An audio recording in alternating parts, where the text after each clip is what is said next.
오늘 주제가 임마누엘 나라인데요. 앞에서 읽은 본문에서 임마누엘이라 하죠. 번역하면 무엇이죠? 하나님이 우리와 함께 계시다. 임마누엘은 하나님이 우리와 함께 계시다입니다. 오늘 강의 내용은 강의안을 보고 좀 읽어갈 수도 있고 우리가 이렇게도 하고 저렇게도 하고 했는데요. 제가 설명을 처음부터 끝까지 쭉 하기도 하고 했는데 오늘 강의는 강의안을 일단 접어두고 핵심적인 것을 제가 말씀을 드리고 그리고 강의안을 좀 구체적으로 읽어 나가도록 그렇게 하는 것이 좋을 것 같습니다. 하나님 나라라고 할 때 무엇을 두고 하나님 나라라고 하죠?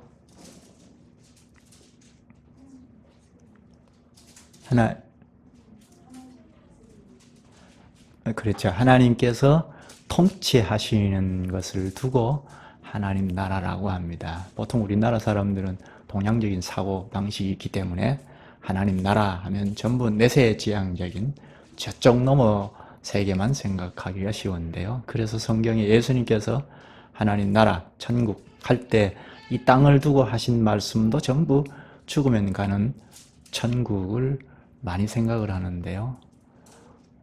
성경의 많은 부분이 하나님 나라라는 용어를 쓸 때 많은 부분이 이 땅을 놓고 얘기합니다. 따라서 하나님 나라 할 때 이 땅에 하나님 나라가 현존하는 것을 생각할 때는 특히 하나님께서 다스리신다는, 통치하신다는 것을 꼭 생각해야 합니다. 하나님의 다스림이 있는 곳이 하나님 나라다. 그러면 어디가 하나님 나라일까요? 현실적으로? 우리 가정도? 우리 가족들이 하나님의 다스림을 받으면 하나님 나라죠. 우리 직업 활동하는 직장에서도 하나님의 다스림을 받으면 하나님 나라죠. 하나님께서 다스리시면 하나님 나라입니다. 그런데 하나님의 다스림을 현저하게 받는 장은 어디입니까? 교회죠. 그리스도와 연합한 지체들의 연합체가 하나님의 다스림을 현저하게 받죠. 특히 하나님 앞에 나와서 예배를 드릴 때 하나님께서 말씀으로 오셔서 다스리지 않습니까?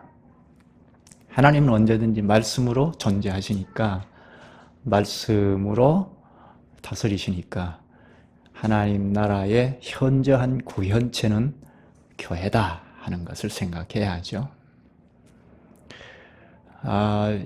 이 점을 좀 핵심적으로 생각해야 할 필요가 있는데요. 이번에 강의는 하나님 나라가 어디 있느냐 할 때 예수 그리스도와 연합한 공동체가 회심할 때 하나님 앞에 부옥하지 않습니까? 엎드려 절을 하는 이것이 예배인데, 예배 때 하나님께서 말씀으로 오셔서 현저하게 다스리시니까, 말씀을 직접 대언자를 통해서 하시니까 이것이 하나님 나라, 천국의 현저한 구현체입니다.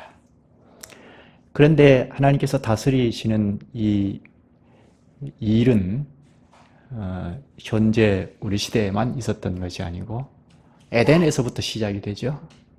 에덴에서부터 하나님께서 아담과 하와를 만물을 지으시고 에덴으로 이끄셔서 거기에 하나님께서 거니시면서 그들을 다스리셨죠. 그래서 에덴 동산이 하나님 나라라고 할 수가 있습니다. 그런데 3장에 와서 바로 하나님을 거부하고 타락함으로써 하나님 나라는 와해되어 버렸죠. 이 땅에 현존한 하나님 나라는 없어져 버렸습니다. 하나님은 에덴 동산에서 사람들을 쫓아내버리셨죠. 그래서 사람들은 이제 하나님 나라 바깥에 쫓겨난 생애를 살게 됐습니다. 그런데 하나님은 큰 뜻을 가지시고 사람들을 찾아오셔서 다스리셨는데, 적장시대에는 개인별로 또 소수의 집단들을 다스리고 오시다가 이스라엘을 애굽에서 구원해 내시면서 국가를 다스리시게 됩니다. 하나님께서 현저하게 다스리신다. 과연 하나님이 우리와 함께 계시다. 임마누엘의 나라다. 할 만한 구현체가 바로 성막이었습니다. 출애굽기 20장에서 율법을 주시고 바로 성막을 지어라 하시죠. 그래서 성막에 하나님께서 임재하셨습니다. 거기에 하셔서 이스라엘 백성들을 불러 모으셔서 다스리시고 이렇게 하자 저렇게 하자 하고 말씀하십니다. 따라서 이스라엘 나라는 하나님 나라다 할 때 성막이 있어서 하나님 나라다 할 수 있죠. 그런데 이 성막이 히브리서 8장 5절에 보면 하늘의 모형이고 그림자라고 합니다. 성막의 설계도가 하늘에 있다고 했습니다. 하나님께서 모세를 시내산 위로 불러 올려서 성막의 설계도를 주시지 않습니까? 그 설계도대로 건축한 것이 성막이고, 그래서 이 성막에 하나님께서 임재하셔서 이스라엘 백성들에게 말씀을 하시고, 또 이스라엘 백성들이 죄가 있을 때 성막에 다가와서 예배를 드림으로 죄사함을 허락하시고, 그랬죠? 그러니까 성막이 당시 현실적으로 하나님이 계시다. 임마누엘의 나라다 할 만했던 거죠. 그리고 이제 가나안 출애굽에서 광야 생활이 끝나고 가나안 땅에 들어가서 정착하여 살 때 솔로몬 왕국 시대에 와서 성전을 지으라고 하시죠. 성전도 성막과 똑같습니다. 단지 건축물일 뿐인데요. 성막은 텐트 형식이죠. 걷어들였다가 또 폈다가 이런 텐트 형식인데, 솔로몬 때에 와서 성전을 짓게 됩니다. 성막이 이제 성전 형태로 이제는 옮겨 다니지 않고 예루살렘에 정착해서 건축물로 존재하는데, 거기에 하나님께서 영광의 구름으로 임재하셔서 백성들을 만나시고 교제하시고 죄를 사하시고 그리하셨습니다. 그래서 이스라엘이 하나님 나라다, 임마누엘의 나라다 할 수 있습니다. 에덴 동산에서 시작된 임마누엘의 나라가 이제 성막에서 현저하게 나타났고, 그리고 성전에서 이제 정착해서 나타났고, 그러다가 이제 예수 그리스도께서 이 땅에 오셨습니다. 그래서 저 성전을 헐어버려라, 사흘 만에 내가 다시 일으키리라 하셨죠. 그것은 바로 자신을 두고 하신 말씀이죠. 자신이 성전이라는 말입니다. 성전의 실체는 예수 그리스도입니다. 예수 그리스도께서 성전을 헐고 사흘 만에 일으키리라, 죽은 다음에 사흘 만에 부활하신다는 말씀입니다. 그것이 요한복음 2장 19절에 말씀하는데요. 이제는 건축물에서 하나님이 임재하시다가 이제 예수 그리스도께서 오셔서 이제 그리스도 안으로 불러 모으셔서 하나님께서 교제하시고 죄를 사하시고 데리고 가시고 이렇게 하시죠. 이제 물체에서 인격체로 바뀌어졌습니다. 그래서 요한복음 1장 14절에 보면 우리 가운데 거하시고 장막을 치시고 하십니다. 예수 그리스도께서 이 땅에 오셔서 우리 가운데 성막을 치셨다는 것입니다. 그리스도께서 성막의 실체로 이 땅에 거주하셔서 그리스도를 통하여 이제 하나님과 교제하고 죄사함도 받고 하나님과 함께하는 임마누엘의 나라가 됩니다. 그래서 예수 그리스도께서 이 땅에 오셨을 때 하나님 나라도 함께 도래한 거죠. 그리스도를 통하여 하나님과 우리가 함께 하게 되니까 성전 건축물에서 이제 인격체로 바뀌어져서 성전을 통하여 하나님과 교제하고 죄사함을 받고 계속 함께 했던 것이 이제는 신약에 와서 인격체로 바뀌어서 그리스도와 함께 교제하고 죄 사함을 받고 계속해서 인도를 받고 하게 되었습니다. 그런데 그리스도께서 십자가에 죽으시고 부활하심으로 자기 백성들을 다 구원하신다 하는 구원을 완성하셨는데요.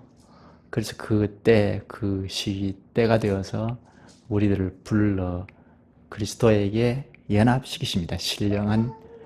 신령한 연합을 시키십니다.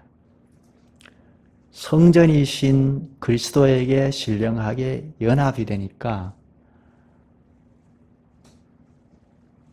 연합체들은 작은 성전이죠. 생명적 결합이니까 예수님이 성전이니까 우리도 성전이죠. 그래서 신약의 교회를 두고 고린도전서 3장 16절 같은 경우에도 성전이라고 합니다. 성령이 삼위로 계시는 성령께서 임재하셨습니다. 예수 그리스도께서 하늘 보좌 우편에 오르시면서 성령을 보내주셨습니다. 그래서 이제는 그리스도와 연합한 교회가 성령을 통하여 이제 하나님 앞에 나올 수 있게 되었고 하나님과 교제하고 죄사함을 받고 하나님과 동행하고 살 수 있게 되었습니다. 그리스도와 연합한 공동체가 이제는 성전입니다. 살아있는 성전이죠. 여기에 한 분자 지체들이 다 성전입니다. 그래서 우리가 흩어질지라도 우리 안에 성령께서 임재하시니까 성령의 전이죠. 우리 가정에서도 성전이 움직이고 우리 직업 활동하는 데서도 그렇습니다. 이렇게 예수 그리스도가 성전의 실체인데 그리스도와 연합한 자들인 교회가 이제 성령의 전이고 그리고 교회 분자들, 지체들도 성령의 전이 됩니다. 이렇게 진행해 나가다가 이제 예수 그리스도께서 다시 오실 때는 새 하늘과 새 땅에 이르게 되죠.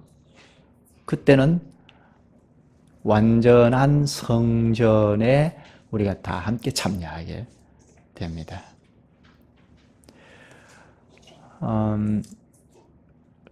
구약의 성막과 성전이 하늘의 설계도를 가지고 지었다고 했죠. 하늘의 모형이요 그림자라고 했는데 그 하늘에 요한계시록 21장 22절에 보면 하늘에 성전이 없다고 합니다. 하나님과 어린 양이 성전이라고 합니다. 그러니까 어린 양이신 그리스도께서 이 땅에 오셨으니까 성전이 실체로 오셨고 그래서 자기 백성들을 불러 모으셔서 연합시키셔서 교회 공동체를 형성해서 하나님 나라다, 임마누엘의 나라다 하시다가 이제 장차 새하늘과 새 땅에 들어갈 때 이 살아있는 교회 성전이 새하늘과 새 땅에 들어갈 때 거기에는 성전의 본체가 하나님과 어린 양이신 그리스도께서 성전의 본체이니까 거기에 우리가 다 신령하게 실제적으로 연합해서 들어가서 영원한 세계가 펼쳐지는 것입니다. 이렇게 짜여져 있습니다. 이번에 강의 내용은 그렇습니다. 임마누엘의 나라. 그것이 시작은 에덴에서부터 시작할 수가 있는데 지금 우리가 국가 형태의 교회에서 율법이 내려지고 성막을 지어라 해서 성막을 짓는 여기서부터 이제 생각할 수 있는데요. 성막, 그 다음에 성전, 그 다음에 인격체인 그리스도와 연합한 교회, 그 다음에 장차 새하늘과 새 땅에 이르러서 완성되는 성전. 이렇게 그림을 그릴 수가 있습니다. 이게 이번 강의의 핵심 내용입니다.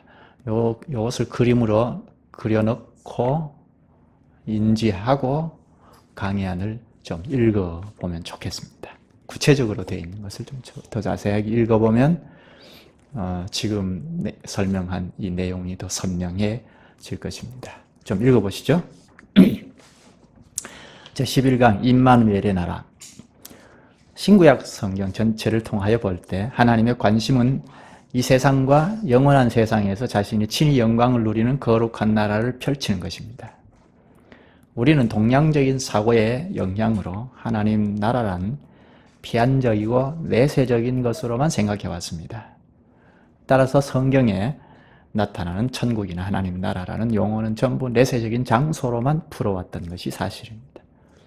새하늘과 새 땅에 들어가면 장소가 물론 있습니다. 그런데 계속해서 그 때문에 주께서 이 세상에 관심을 두고 사용하신 하나님 나라라는 용어조차도 미래의 것으로 밀쳐버리곤 했습니다. 그런데 하나님 나라에 대한 현실적인 이해는, 그러니까 현존하는 하나님 나라에 대한 이해는 벌써 어거스틴 300년 되죠.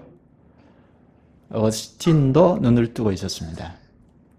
물론 그는 교회가 하나님 나라라는 단순한 논리 때문에 로마 카톨릭에 들어오지 않는 자는 천국에 들어올 수 없다는 쪽으로 오용되기도 했습니다. 반은 맞는데 반은 틀리는데요. 교회만이 하나님 나라다, 이렇게 오용하게 된 것입니다. 하나님 나라에 대한 논의는 18세기에 이르러 다시 일기 시작했습니다. 개혁한 이후에. 특히 이 18세기 때는 기독교가 이성주의의 영향을 크게 받았던 시대라 그릇된 이론이 나왔습니다. 예를 들면 하늘나라는 사람의 마음이 하나님의 은혜와 사랑으로 다스려지는 것이라고 하여 개인주의적 의미로 주장되기도 했고, 또 천국은 역사적 실제가 아니라 현존하는 것이 아니고 이웃에 대한 보편적인 사랑으로 우리 사회가 도덕적으로 하나가 되는 것이라고 주장하기도 했습니다. 역사적인 현존이 아니라 우리가 서로 사랑하고 하면 그게 하나님 나라가 아닌가 했습니다. 혹은 후기 자유주의자들이나 사회복음주의자들은 이 세상의 사회적인 의가 진보되고 도덕적으로 평화롭고 의로운 세상이 되는 것이라고 주장했습니다. 사람들이 서로 사랑하고 그래서 의로운 것이 아주 수준 높아지면 그게 하나님 나라가 아닌가, 그렇게 말했습니다. 그런데 이런 주장들은 대개 하나님 나라가 하나님 없이도, 그리고 하나님의 능력을 빌리지 않고도 건설될 수 있다고 믿는 사람들에게서 나온 것입니다. 이제 우리는 종래의 내세주의적 일변도의 천국 이해나 아니면 지금 이 땅에 있다고 하는 것도 개인주의적인 심적 천국 이해가 너무나 부분적이었다는 것, 그리고 현세적인 천국에 대한 관심과 거기에도 그릇된 종파의 주장이나 위에서 살펴본 그릇된 이론들이 있음을 기억해야 합니다. 성경적으로 볼 때 하나님 나라는 무엇보다 하나님께서 이 땅에 찾아오셔서 사람들과 함께 현존하신다는 사실에서 그 의미를 찾아야 합니다. 하나님의 통치는 하나님의 임재하심에 의해 발휘되고 그 임재하심의 형식과 수준에 따라 하나님의 통치는 그 강렬함의 차이를 보입니다. 하나님 나라라고 할 때 반드시 하나님께서 이 땅에 오셔서 다스리신다는 그것을 꼭 생각해야 합니다. 그것이 배제된 데서 우리 사랑하면, 의가 잘 드러나면 하나님 나라가 아닌가, 이렇게 생각하는 거 옳지 않고, 그리고 보수주의 입장에서는 죽으면 가는 천당을 중점적으로 생각하는 이것도 잘못된 것입니다. 하나님께서 이 땅에 오셔서 우리를 다스리신다는 하나님 나라는 거기서부터 생각을 해야 합니다. 계속 보면 하나님은 에덴 동산에 거니시는 여호와 하셨습니다. 이는 하나님께서 인간과 함께 하시는 분임을 알려주는 표현입니다. 그러나 인간은 범죄한 이후에 하나님을 잃어버립니다. 나의 신이 영원히 사람과 함께 하지 아니하리니 이는 그들의 육체가 됨이라. 이것은 가장 큰 비극입니다. 성신이 떠나버린 거죠. 그런데 하나님께서 인간의 비극이 시작되는 그 순간부터 영원히 사람과 함께 하실 구상을 가지시고 인류 역사를 이끌어 오셨습니다. 그 일을 위하여 지금까지 소수의 인물과 가정들이 성별되어 왔는데, 족장시대까지죠. 그런데 이제는 하나의 국가가 성별되었습니다. 그런 성별된 인물들과 국가와 함께 하신 하나님은 자신의 나라를 이루실 뿐 아니라 나아가 보다 위대한 임마누엘의 나라를 꿈꾸고 계셨습니다. 그런 과정을 구체적으로 생각하겠습니다. 하나님께서 그의 거룩한 나라를 구약시대에는 이스라엘이라는 나라로 구체화시키셨습니다. 하나님의 통치는 이스라엘을 통하여 구현되어졌던 것입니다. 이스라엘은 당대 하나님 나라의 구현체로서 그 한 실제로서 지상비에 건설되어 하나님이 어떤 분이신지 그분의 통치가 어떤지를 만방에 보이게 하셨습니다. 또 그 나라는 보다 더 훌륭한 수준의 나라를 기대케 하는 입장이 있었습니다. 따라서 우리는 이스라엘이라는 나라를 연구함으로써 하나님 나라는 어떤 나라인지를 깨달을 수 있습니다. 그 가운데 특히 우리는 이스라엘의 성막과 성전 제도 가운데서 하나님 나라가 어떤 나라인지를 배울 수 있는 좋은 기회를 만나게 됩니다. 성막과 성전과 관련해서 이스라엘을 좀 더 이해하게 되면 오늘 현존하고 있는 하나님 나라를 잘 이해할 수 있습니다. 특히 하나님께서 현재하게 다스리시는 하나님 나라 천국의 구현체인 교회를 잘 이해할 수 있습니다. 교회를 잘 이해해야 우리가 천국 생활을 잘 할 수가 있습니다. 그럼 좀 보시죠. 성막을 보십시다. 하나님께서 이스라엘 백성이 가나안 땅에 정착하기 전 광야의 노정에 있을 때, 시내산 아래에 있을 때 성막을 짓게 하셨습니다. 그 성막을 그들의 천막 중앙에 위치하게 하셨습니다. 시간이 되면 그림으로 좀 그려보겠습니다. 이따가. 그리고 주님은 성막 속의 영광 가운데 임재하셨습니다. 이 성막은 하나님의 영광이 충만했고 모세는 이스라엘의 대표자로서 이 성막에 나아가 하나님께 말씀을 드리고 또 받았습니다. 이스라엘 백성에게 성막은 하나님의 임재의 상징이었습니다. 단순한 상징이 아니라 하나님께서 실제 그 가운데 임재하심을 보고 자신들과 함께 하시는 분임을 알고 또 주님을 의지하고 살도록 하셨습니다. 우리는 성막을 통하여 두 가지의 현저한 사실을 알 수 있습니다. 첫째, 성막은 하나님의 통치를 의미합니다. 출애굽기 25장 8절에 내가 그들 중에 거할 성소라고 했죠. 하나님께서 거룩하신 사랑과 은혜로 다스리시기 위하여 이스라엘과 함께 거주하시며 또 그들 중에 거하신다는 사실을 나타내시기 위하여 성막의 제도를 세우셨습니다. 성막 자체가 신정 정치를 의미합니다. 그 목적은 여호와의 거주하심을 실현하는 것이라고 여러 번 많은 말로써 확인됩니다. 하나님께서 이스라엘을 친히 다스리시기 위하여 성막 가운데 임재하셨습니다. 하나님께서 우리 가운데 계십니다. 하나님께서 영광의 구름으로 성막이 완성이 되니까 영광의 구름으로 임재하셨거든요. 그래서 이스라엘 백성들이 성막에 임재하신 영광의 구름을 보고 하나님이 우리와 함께 계신다는 것을 실제적으로 눈으로 보고 체득을 하고 하나님과 동행하는 삶을 살게 됩니다. 이스라엘은 임마누엘 하나님의 영광스러운 임재를 항상 보고 느끼며 그 영광스러운 임재 앞에 자신들이 있다는 거룩한 정서와 의식을 가지고 살아가며 행진해야 했습니다. 하나님 나라는 하나님께서 친히 다스리시는 나라입니다.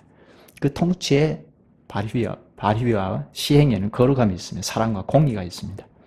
하나님께서 다스리시니 거기에 거룩한 사랑과 공의의 질서가 나타나게 됩니다.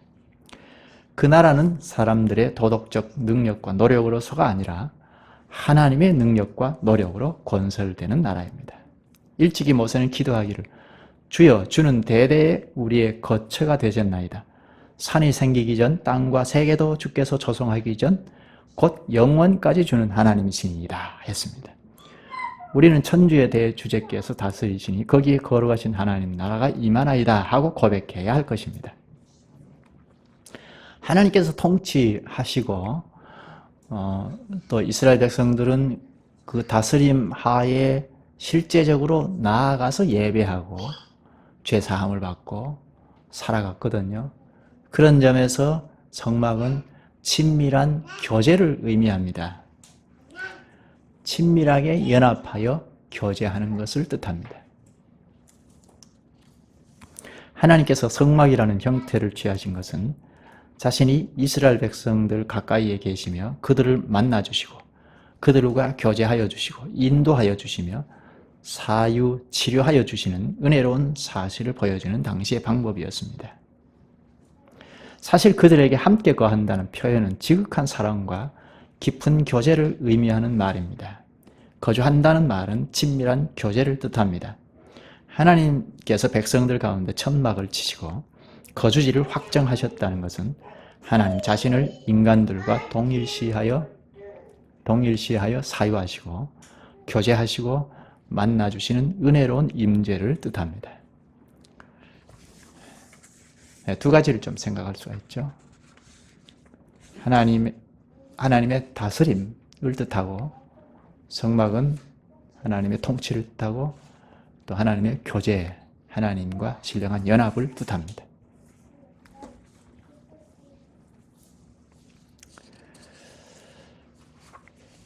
연구 2번을 좀 보고 갈까요?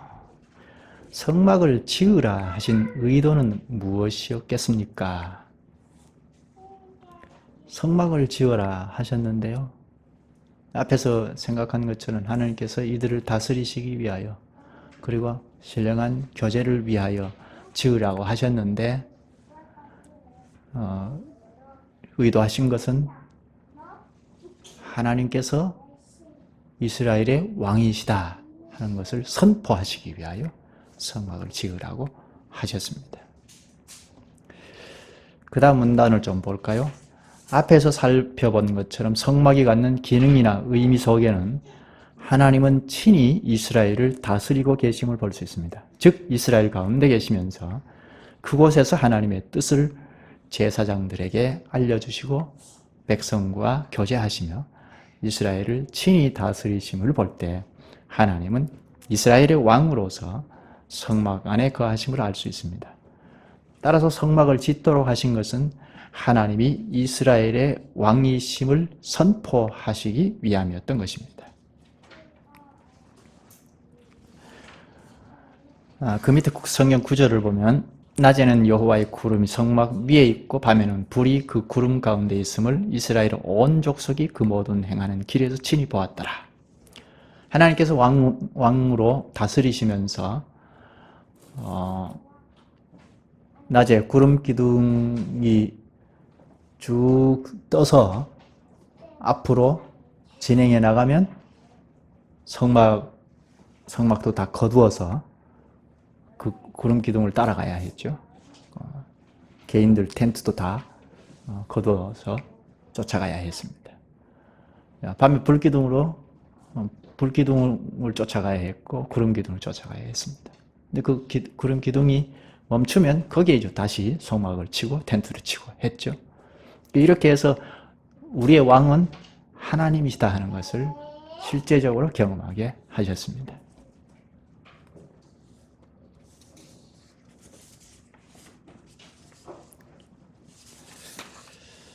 연구 3번을 좀 볼까요? 성막의 완공으로 출애굽기가 끝나는 것을 구속사적인 전망으로 이해하여 봅시다. 성막을 완공하니까 출애굽기가 끝나거든요. 그 다음에 이제 레위기로 넘어가는데요. 이것이 구속사적인 전망으로 이해하여 보자 했는데요. 좀 읽어볼까요? 비로소 이스라엘 국가는 하나님 나라로서 그 면모를 확실히 갖추게 되었습니다. 하나님이 그 나라의 왕이시고 이스라엘 백성은 그 나라의 백성입니다. 그리고 율법이 곧 그 나라의 헌법이며 아브라함에게 약속하신 가나안 땅이 그 나라의 영토입니다. 이제부터 왕 되신 하나님께서 그의 백성을 이끌고 그 땅을 정복하려 친히 진군하시며 지휘하실 것입니다. 가나안 땅을 약속해 주셨는데 이제 성막을 완공해서 그 성막 중심 생활을 했는데 가나안 땅에 이제 침입해 들어가게 될 것입니다. 하나님께서 백성을 정비하고 군대로 정돈하고 동서남북에 각각 진을 치도록 하는 모습은 바로 하나님께서 지휘권을 행사하고 있는 모습입니다. 이처럼 하나님께서 이스라엘의 왕으로서 성막 안에 계신다는 것은 하나님께서 그 나라를 통치하신다는 것을 잘 나타냅니다. 이것이 곧 하나님 나라입니다. 하나님이 통치하시는 나라에서만이 진정한 평화를 찾을 수 있습니다. 그 나라를 우리는 대망하고 있죠. 하나님 나라는 계시록 21장에서 새 하늘과 새 땅으로 등장합니다. 그때는 그야말로 영롱한 하나님 나라죠. 오염이 전혀 안 된 신비한 하나님 나라, 완전한 하나님 나라이죠. 바로 그 나라는 새 예루살렘으로서 우리가 바라는 나라로 참 평화가 있는 나라입니다. 이런 점에서 볼 때 성막 건설에 대하여 자세하게 언급하며 출애굽기가 성막의 완공으로 끝난다는 것은 우리의 구원의 완성이 어디에 있는지 알 수가 있습니다. 하나님께서 이스라엘 백성을 애굽에서 인도하여 내신 것은 사단의 세력 아래에 있던 자기 백성을 이끌어내신 것이며 이스라엘이 하나님의 소유인 것을 만방에 알리기 위함이었습니다. 그리고 마침내 성막을 통하여 그들을 하나님 나라로 인도하기 위함인 것을 보여줍니다. 이것을 보아 구속사의 최후 종점은 새 예루살렘으로 자기 백성을 인도하는 것임을 알 수가 있습니다. 이스라엘 백성들을 애굽에서 구출해 내셔서 하나님 나라다 하고 성막을 지으라 하시고 성막을 완공하여 왕이심을 선포함으로 출애굽기가 끝나거든요. 그러니까 이스라엘 백성들도 궁극적으로 하나님께서 이끄셔서 도달할 곳은 새하늘과 새 땅입니다. 오늘 우리도 역시 그렇죠. 예수 그리스도와 신령하게 연합하여 이것이 성전이다 하고 교회 공동체인 우리를 성전으로 삼으셔서 우리를 사용하시다가 장차 새하늘과 새 땅에 이르게 되죠. 그것을 정점으로 하고 이 땅에서 우리가 살고 있습니다. 그 다음에 성막의 변천과 성취에 대하여 생각합시다 하고 연구 4번에서 다루었는데요. 이것은 연구 5번에 그림을 그려놓은 것을 보면 더 훨씬 이해하기 쉽겠습니다. 앞에서 제가 핵심적인 설명을 한 것이 그리면서 한눈에 볼 수가 있죠. 네, 좀 볼까요? 최초의 성전은 에덴 동산, 그리고 광야에서의 성막, 그리고 솔로몬 성전, 솔로몬 시대에 와서 성전을 지었죠. 건물을 지었습니다. 근데 바벨론 586년에 바벨론 포로로 끌려가 버렸죠. 성전도 다 불타버리고 허물어졌습니다. 그런데 고레스 왕이 페르시아죠. 페르시아의 고레스 왕이 본국으로 다 돌려보냈죠. 귀환하도록 했습니다. 그래서 스룹바벨을 중심으로 해서 본국에 돌아와서 허물어진 성전을 다시 건축을 하고 했죠. 이게 스룹바벨의 성전입니다. 그러다가 이제 예수 그리스도께서 오시는 때, 그때는 헤롯이 성전을 다시 건축하게 됩니다. 이때는 기본 성전 틀을 그대로 가지고 수축을 하고 했지만 헤롯 시대에는 더 증축을 하고 해서 엄청나게 크게 넓히고 했습니다. 그 다음에 이제 성전이신 예수 그리스도께서 오셨고, 그래서 이제는 건축물에서 인격체로 바뀌어져서 이 땅에 성전으로 움직이는 성전이죠. 움직이는 살아있는 성전이 되셨고, 그 다음에 예수 그리스도에게 신령하게 연합한 자들이 이제 교회인데 교회가 성전입니다. 이렇게 교회가 진행해 나가다가 최후에 성전이 새하늘과 새 땅에 이르게 되는데 그곳의 성전은 하나님과 어린 양이신 그리스도이죠. 이렇게 그림으로 그려보면 한눈에 볼 수 있죠. 이것을 우리가 잘 인식하고 인지하고 있으면 이 그림을 잘 좀 사진 찍듯이 각인을 시키면 좋겠는데요. 이렇게 인지하고 있으면 오늘 우리가 성전 생활하는 이것이 아주 생동감 있게 가능하게 되고, 그리고 그리스도의 몸체인 교회를 건설하는 것이 아주 생동감 있게 할 수가 있게 됩니다.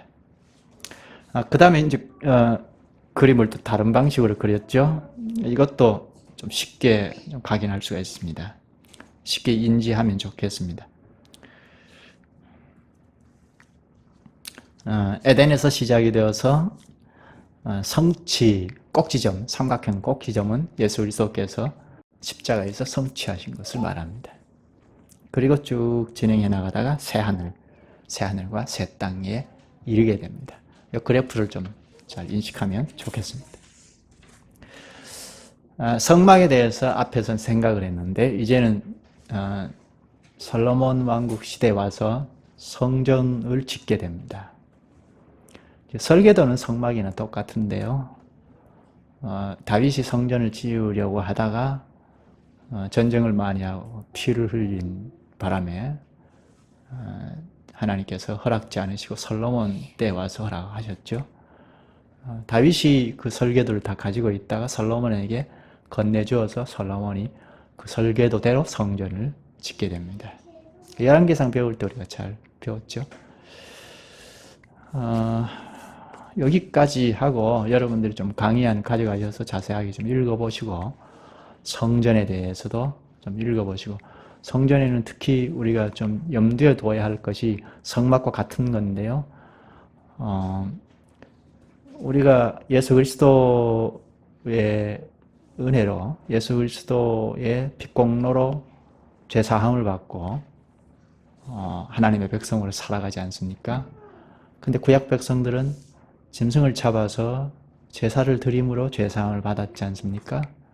그 짐승이 무슨 효력이 있었던 것이 아니고 예수 그리스도를 통하여 죄사함을 받고 하나님 백성이 되는데 구약시대에는 역사적으로 그리스도께서 오시기 전이니까 하나님께서 정해 두신 제물을 바침으로 피를 흘림으로 예수 그리스도께서 피를 흘리셔서 죄사함을 받는 효력을 끌어당겨서 효력을 일으키셔서 죄사함을 받게 하신 것입니다. 그런 점에서 성전과 관련해서 좀 자세하게 읽어보시고 오시면 구약시대 백성들도 결국은 예수 그리스도의 십자가의 대속의 피공로로 구원함을 입었다는 것을 하나님은 현재로 끌어당겨서 효력을 일으키셔서 구원하셨다는 것을 알 수가 있고 이 성전과 관련되어서 나온 말씀들을 우리가 잘 익히시면 그리스도 안에 연합한 살아있는 성전인 우리 신약시대 건물은 의미가 없어진 것은 다 알 텐데요. 그럼 뭐냐 할 때 설명을 잘 못하는 경우가 많은데요. 우리가 성전이다, 우리가 교회다 하고 말을 하지만 실제로 몇 가지만 물어보면 그냥 잘 설명하지 못할 수가 있는데요. 그런 점에서 성전에 대하여 잘 읽어보시고 그 다음에 이제 예수 그리스도에게로 인격체로 예수 그리스도에게로 성전이 옮겨졌다는 것, 성전의 실체가 그리스도라는 이 점을 좀 잘 이렇게 옮겨가면서 이해를 하시고 그래서 그리스도께 연합된 우리가 살아있는 성전이라는 것을 잘 이해하면 생동감 있게 교회를 이루면서 성전, 그러니까 임마누엘 하나님 나라 생활을 할 수가 있습니다. 여기까지 하죠.